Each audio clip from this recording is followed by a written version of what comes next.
Hi, my name is Jenny De Jesus. I'm a registered nurse and certified diabetes educator.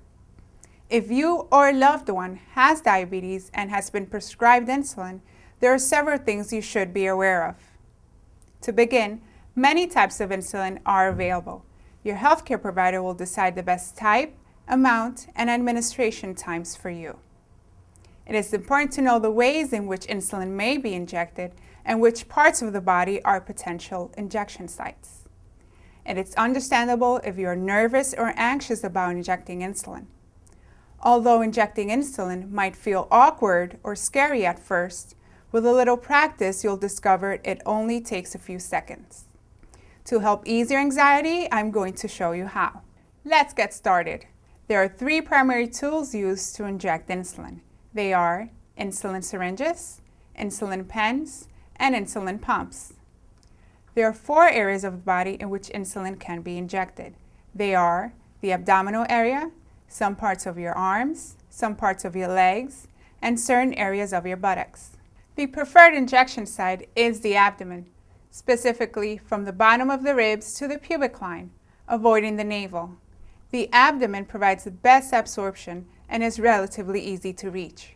Avoid areas with scarring or moles because tough tissue may not absorb insulin well. If your healthcare provider has prescribed insulin for you to use using a syringe and vial, follow these 5 steps. Step 1. Roll your insulin if necessary. If using an intermediate or long-acting insulin that looks cloudy or milky white, gently roll the bottle between your palms for 15 seconds to mix. Only the cloudy-looking insulin needs to be rolled. Step 2. Measure air. Measure air into the syringe by pulling the plunger back. Match the black plunger with the correct marking on the syringe. Step 3. Equalize the pressure. Remove the cap from the top of the insulin vial, revealing the rubber stopper.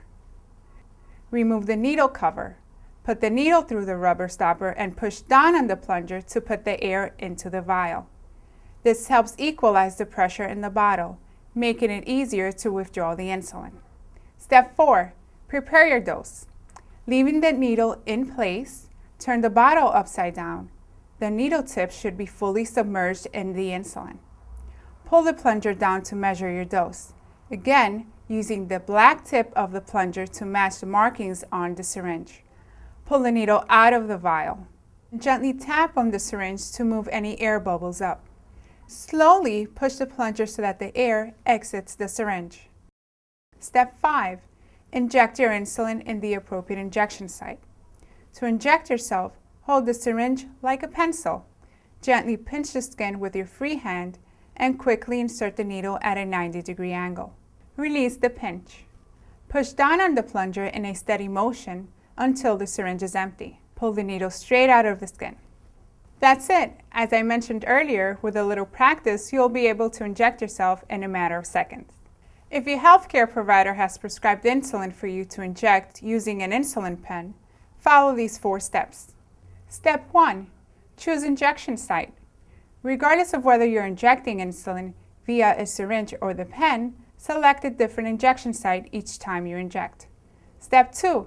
Prime the pen. Insert the needle into your insulin pen, turn the knob to the number 2, and press down on the knob to prime the pen. Step 3. Set the pen to your dose. Turn the knob until you see the correct dosage. Step 4. Inject yourself. To inject yourself, hold the insulin pen like you would any other pen. Gently pinch the skin with your free hand and quickly insert the needle at a 90-degree angle. Release the pinch. Push down on the plunger in a steady motion until the pen goes back to 0. Pull the needle straight out of the skin. If, however, your healthcare provider has recommended and prescribed you inject insulin using an insulin pump, you will go through additional training on the use of the device. Thanks so much for watching. For more health and wellness information, visit HealthyWomen.org.